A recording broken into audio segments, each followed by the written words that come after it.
Uusi vuosi vuodelta 2026.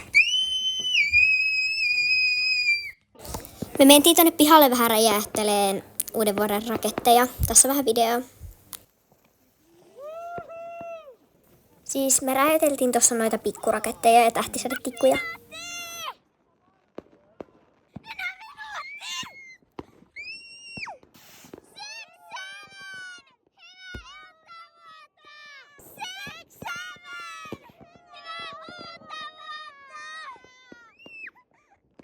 Me siis oltiin ihan sekoja tolloin, joten juu. Tossa kohtaa me oltiin ihan sekasin, joten ottakaa vaan.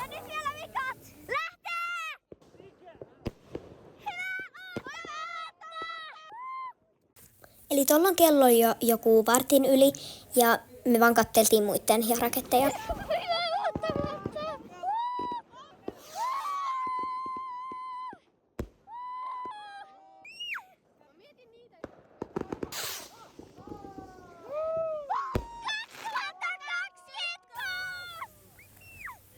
Ja tässä oli meidän uuden vuoden aatto. Moi moi!